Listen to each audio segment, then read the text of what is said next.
भूमिका पर लिखा। संपादक समाज के रोगों का मर्म समझता है।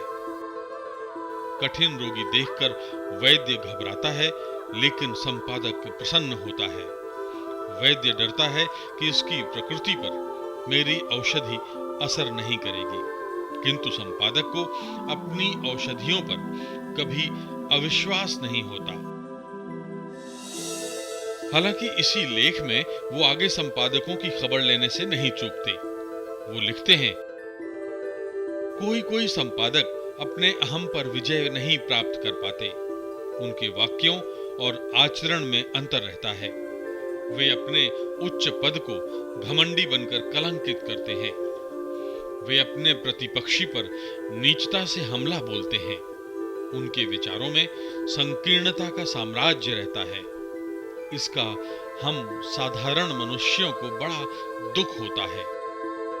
आज सरकारें स्वयंसेवी संगठनों पर कार्रवाई करती हैं, लेकिन करीब 100 साल पहले माखनलाल चतुर्वेदी ने लिखा था, आज देश में असंख्य स्वयंसेवी संगठन कुकुरमुत्तों की तरह पैदा हो गए हैं, जो समाज सुधार और विकास के नाम पर दोनों हाथों से नाम और धन कमाने में बेशर्मी से जुटे हैं। महिलाओं की मजबूती के लिए उन्होंने 101 साल पहले लिखा था, हमारे उन्नत विचारों में स्त्री कोई चीज नहीं है। मनुष्य जब खुद दुराचरण करता है तो स्त्री से सदाचरण की उम्मीद क्यों? बस अब बहुत हो चुका है। स्त्री जाति की शक्ति को बढ़ाइए, उसकी बेड़ियां तोड़ दीजिए, उसे गृहदेवी बनाइए और विश्व शिक्षिका बनाइए। अंग्रेजी राज के अफसरों पर उनकी टिप्पणी देखिए।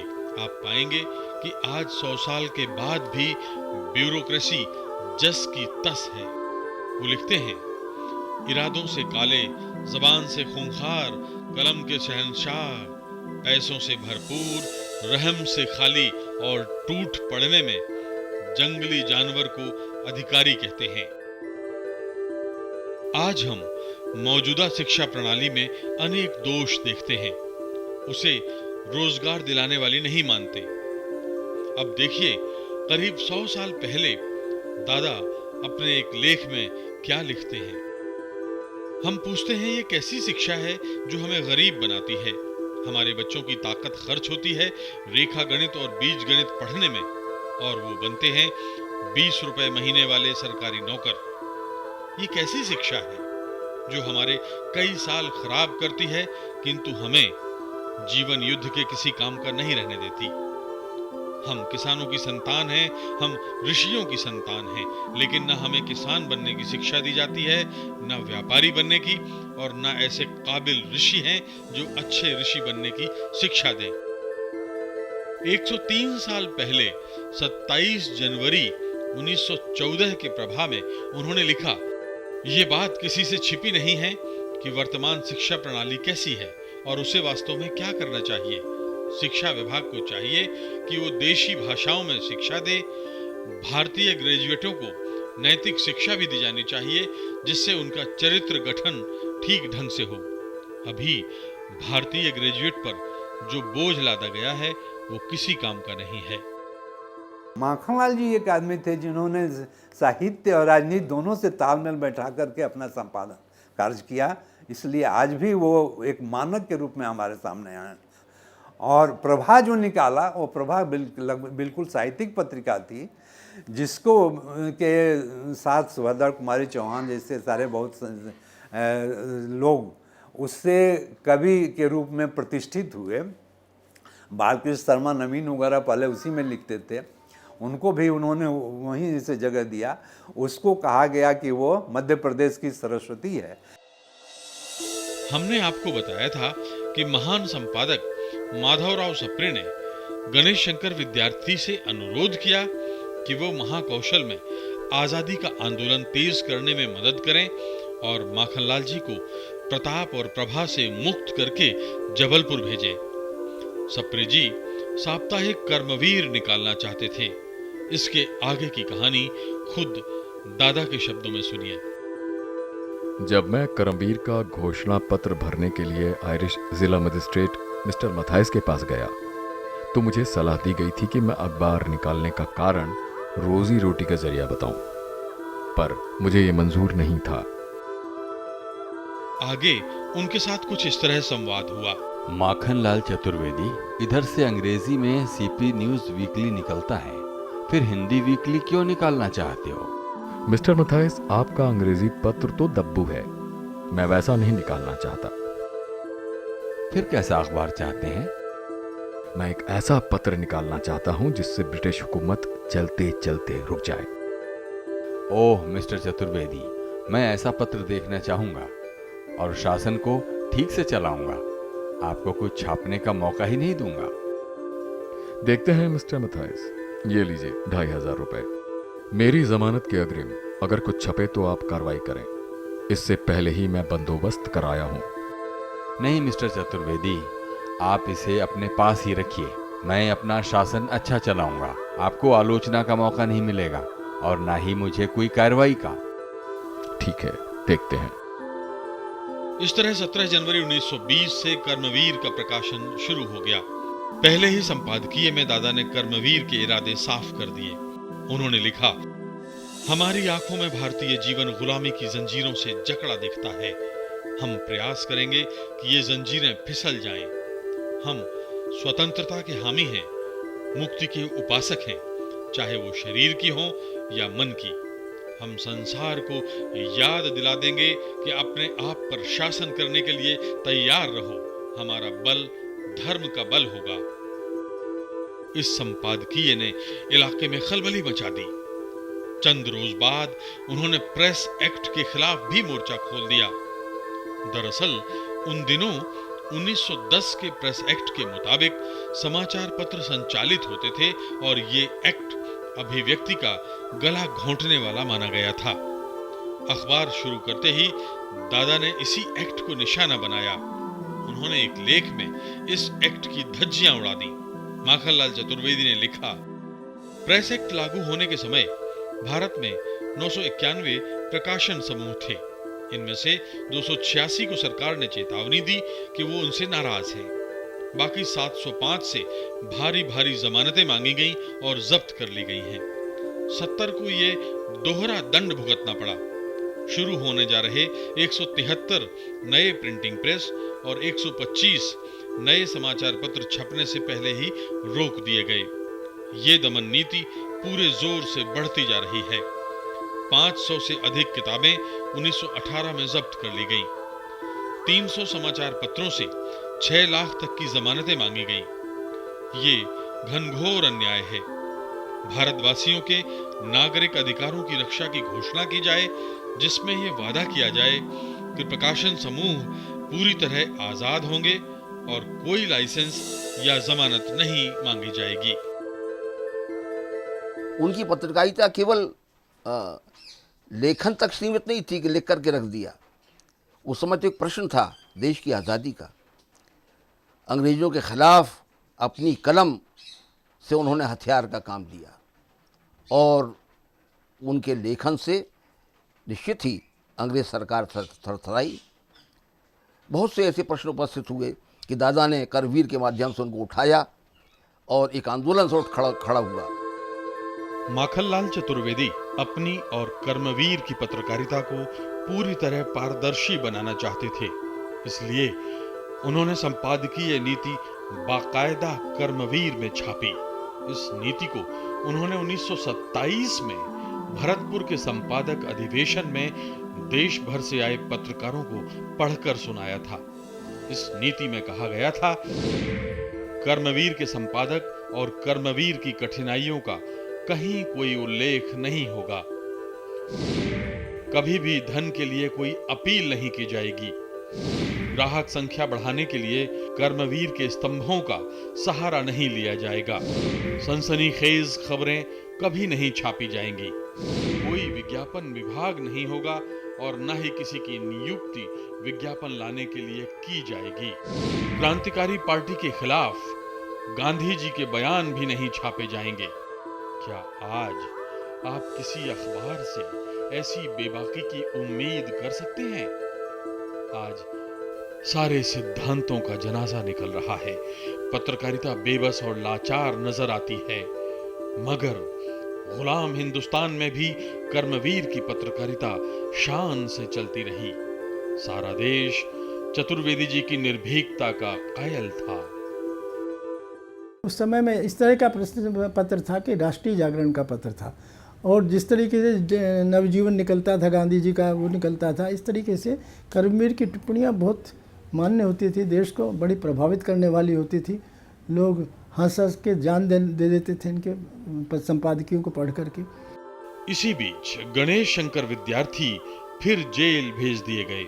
प्रताप से माखनलाल चतुर्वेदी की पुकार उठी और एक बार फिर चतुर्वेदी जी प्रताप का संपादन करने कानपुर जा पहुंचे। 23 सितंबर 1923 से 3 मार्च 1924 तक प्रताप के संपादक के तौर पर उन्होंने नायाब पारी खेली।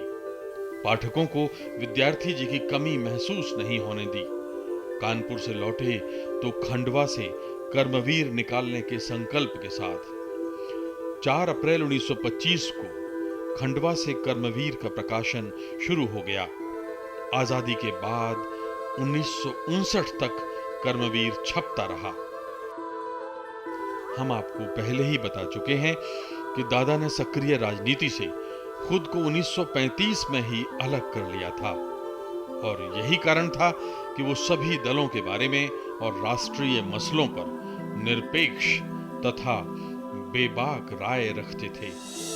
माखनलाल चतुर्वेदी एक धार्मिक और आस्तिक व्यक्ति थे, लेकिन आजादी के बाद धर्म के नाम पर सामाजिक बिखराव से चिंतित थे। दुखी होकर उन्होंने लिखा, भारत में धर्म ने एक बीमारी का रूप धारण कर लिया है।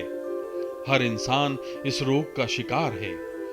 ऐसे बहुत कम लोग हैं जो धर्म के तत्व को समझते हों, लेकिन ऐसे लोगों की कमी नहीं है जो धर्म के नाम पर अधर्म, अन्याय, अनीति, अत्याचार और मूर्खता के सहायक हैं।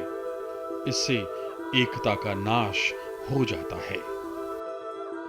और 1966 में दादा ने उस दौर के समाज पर लिखा, पतन की सीमा देखिए, किसी के गुण या अच्छाई सुनता हूं तो सच्चाई का सबूत मांगता हूं, दोष या निंदा सुनता हूं तो एकदम यकीन कर लेता हूं कि और लोग भी इसे मान लें। उनकी कलम इतना पहला लिखती थी उस जमाने में कि लोग उसको पढ़ने के लिए जिन जगहों पे बैन था कर्मवीर जाना, वो छुप छुप के आके दूसरी जगह से पढ़ के उस पेपर पे जाते थे, और दूसरी जगहों पर कर्मवीर को बुलाया जाता था। वहाँ से जो रनर होते हैं वो लेके वो कर्मवीर को फिर जाते थे वहाँ पे। एक गांव में यदि एक प्रति भी कर्मवीर की पहुँच गई तो आप मान के चलिए कि वहाँ पर पंचायत में या दूसरे स्कूलों में या इधर उधर बैठ के लोग उसको पढ़ते थे।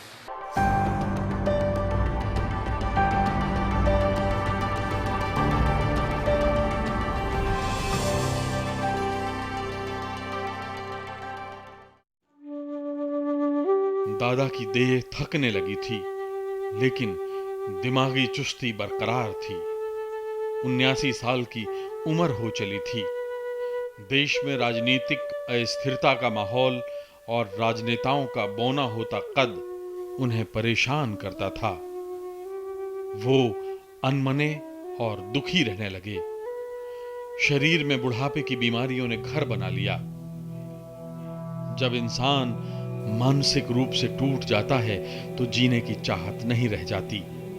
दादा के साथ भी कुछ ऐसा ही हुआ, और 30 जनवरी 1968 को एक भारतीय आत्मा हिंदुस्तान की देह छोड़कर चली गई। आत्मा का परमात्मा से मिलन हो गया। दादा माखनलाल चतुर्वेदी एक भारतीय आत्मा, इतना उदात्त जीवन संघर्ष, इतने उदात्त साहित्य के मूल्य और इतनी जिजीविषा इस देश की सेवा की और पत्रकारिता में कीर्ति स्तंभ स्थापित करने की, ऐसा उदाहरण आज़ादी के दौर में कोई और दूसरा नहीं मिलता। माखनलाल जी केवल मध्य प्रदेश के नहीं, भारतवर्ष के एक महान व्यक्तित्व थे। उनका व्यक्तित्व बड़ा महान था और बहुमुखी व्यक्तित्व था उनका। स्वतंत्रता संग्राम सेनानी, महान साहित्यकार, पत्रकार और राजनेता के रूप में भी उन्होंने प्रदेश की सेवा की। तो ऐसा व्यापक व्यक्तित्व का उनका जो चरित्र था वो हम सब लोगों के लिए बड़ा एक गौरव का विषय था। एक नजर उन कथनों पर जो अपने दौर की विभूतियों ने माखनलाल चतुर्वेदी के बारे में कहे। महात्मा गांधी, हम सब लोग तो बात करते हैं, बोलना तो सिर्फ माखनलाल जी ही जानते हैं। मैं बाबई जैसे छोटे स्थान पर इसीलिए जा रहा हूं क्योंकि वो माखनलाल जी का जन्म स्थान है। जिस भूमि ने माखनलाल जी को जन्म दिया है उस भूमि को मैं प्रणाम करना चाहता हूं। नेताजी सुभाष चंद्र बोस 14 वर्षों से कर्मवीर ने राष्ट्रीय महासभा के झंडे को ऊंचा रखा है। देशवासियों को प्रेरणात्मक संदेशों से प्रेरित करता रहा है। यह सब माखनलाल जी के कारण हुआ है। फिराक गोरखपुरी कर्मवीर में माखनलाल चतुर्वेदी के लेख मेरे और मेरे जैसे लाखों देशवासियों में गुलामी के खिलाफ ऐसा जोश भरते थे जिसे भुलाया नहीं जा सकता। मुझ जैसे हजारों लोगों ने अपनी भाषा और लिखने की कला माखनलाल जी से ही सीखी। सच्चिदानंद वात्सायन अज्ञेय एक भारतीय आत्मा की राष्ट्रीय कविता में ओज, आत्मविश्वास, आस्था और बलिदान का तेज इस प्रकार घुल जाता है कि हम मुग्ध हो जाते हैं। डॉक्टर रामविलास शर्मा, उनके भाषण का मुझ पर जादू सा असर हुआ। उनकी शैली चमत्कारपूर्ण थी, लेकिन कहीं ये मालूम नहीं होता था कि उन्होंने प्रयास करके चमत्कारों का संग्रह किया है।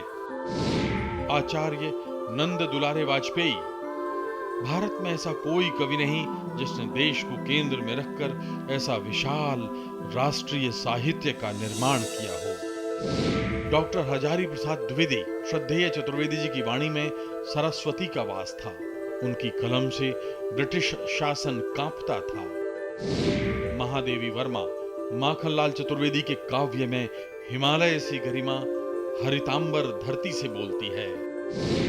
रामधारी सिंह दिनकर, पंडित जी शरीर से योद्धा, हृदय से प्रेमी, आत्मा से विभल भक्त और विचारों से क्रांतिकारी हैं।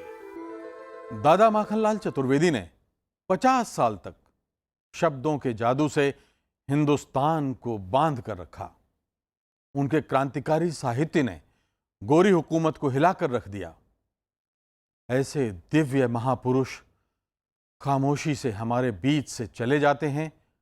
वे हमसे कुछ नहीं मांगते और हम उन्हें दे भी क्या सकते हैं। अपने इन पुरखों के कर्ज से हम कभी मुक्त नहीं हो सकते। हाँ, उन्हें भूलने का अपराध हम ना करें तो यही बहुत है। मगर अफसोस है कि ये अपराध हम कर चुके हैं। इसके लिए खुद को माफ करना भी मुमकिन नहीं। इसी वेदना के साथ इस एपिसोड को यहीं समाप्त करते हैं। इजाजत दीजिए, नमस्कार। मुझे तोड़ने ना बना